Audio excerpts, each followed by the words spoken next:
Sukra Health Clinic proudly presents to you Quick Facts. Quick Fact number 2, Pap smear. Pap smear என்றால் என்ன? As mentioned, Quick Fact number 1ல cancer சர்விக்ஸோட ஒரு screening procedure தான் Pap smear. அப்போ screening ப்ரொசீஜர்னா என்ன? கேன்சர் வந்த பிறகு அதை கியூர் பண்ணுறது வந்து treatment. But even before that, அது கேன்சர் ஆகிறதுக்கு முன்னே ப்ரீ கேன்சர் ஸ்டேஜ்னு சொல்லுவாங்க, அதுலேயே ட்ரீட்மெண்ட் எடுத்தால் அது ரொம்ப நல்லது இல்லையா? ஸோ அதை கண்டுபிடிக்கிறது தான் screening procedure. It is a preventive procedure. Prevention is better then cure. So எதுக்காக வந்து நம்ம இந்த கேன்சர் சர்விக்ஸ்க்கு மாத்திரம் இவ்வளோ எம்ஃபசைஸ் பண்ணுறோம் ஸ்க்ரீனிங் ப்ரொசீஜருக்காக? திருப்பியும் குவிக் ஃபேக்ட் நம்பர் 1ல சொன்ன மாதிரி கேன்சர் சர்விக்ஸ் காஸ் பண்ணுறது வந்து ஒரு வைரஸ், ஹியூமன் பேப்பிலோமா வைரஸ்ன்றது. அது நம்மளுக்கு எப்படி வருது?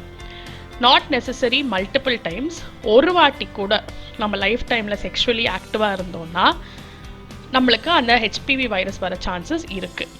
ஸோ அந்த மாதிரி பார்த்தீங்கன்னா இந்தியாவில் almost 90% of the women are infected HPV இன்ஃபெக்ஷனால். ஸோ இவங்க எல்லாருமே போகிறது இல்லையே, ஏன்னா நிறைய வாட்டி தானாக அது ட்ரீட் ஆகிடும்.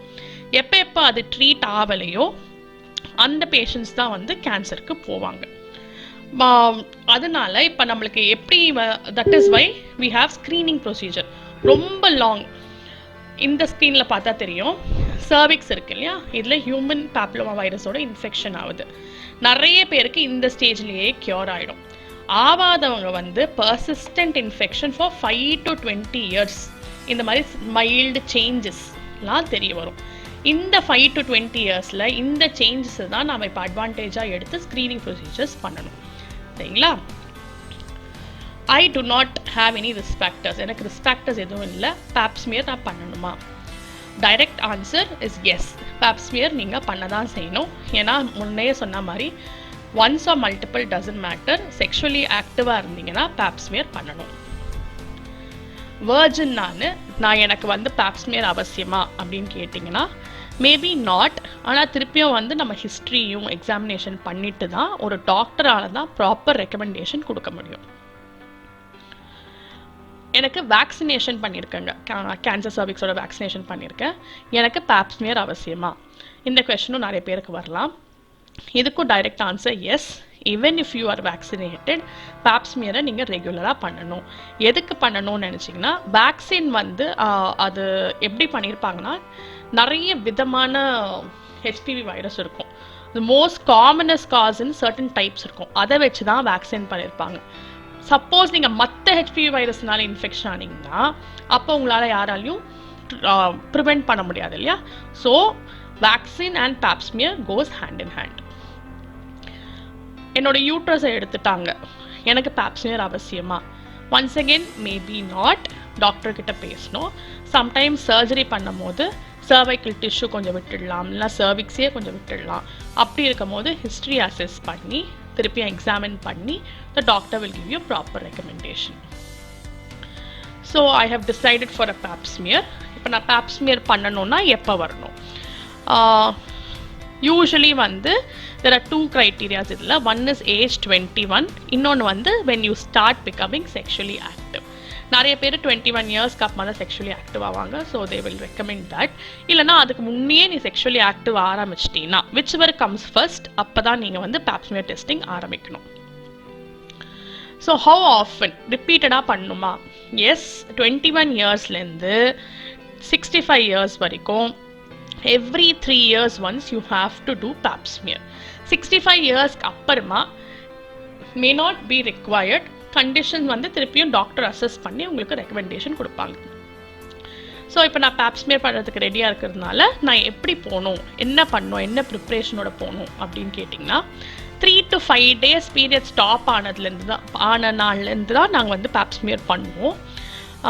Just 2 days before the test டாம்பூன்ஸோ க்ரீம்ஸோ வெஜைனல் க்ரீம்ஸோ மெடிசின்ஸோ பவுடர்ஸோ யூஸ் பண்ணாதீங்க and do not have sex.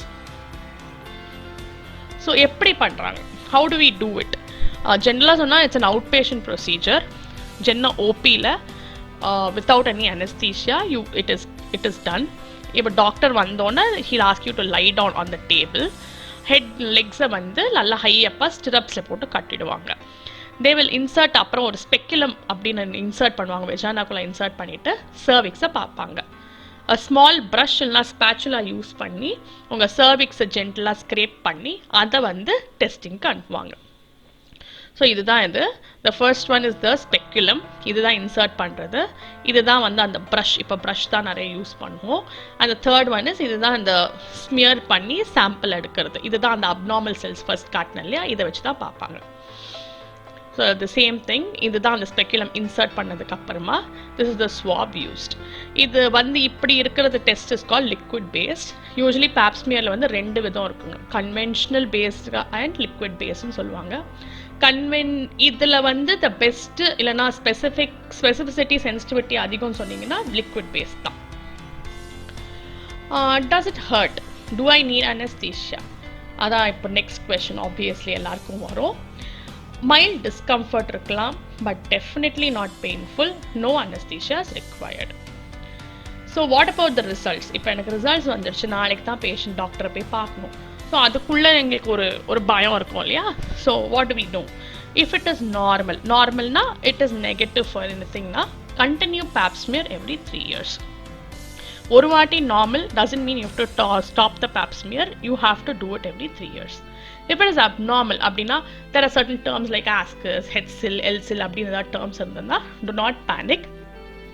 Many a times it's due to infections caused by organisms, வேற viruses, bacteria, fungus infections இருந்ததுன்னா இந்த மாதிரி நேம்ஸோட வரும். அப்போ இருக்கும் போது அதுக்கு ட்ரீட்மெண்ட் எடுத்துட்டு பேப்ஸ்மியர் ரிப்பீட் பண்ணி பார்க்கணும்னு கைனகாலஜிஸ்ட் சொல்லுவாங்க. After that seeing the second time report, they may suggest just like colposcopy or biopsy. அது it depends on how your pap smears report is. அது ரெண்டும் சஜஸ்ட் பண்ணாங்கன்னா அதுக்கு ஏற்ற மாதிரி நம்ம போக வேண்டியதாக இருக்கும். தேங்க்யூ.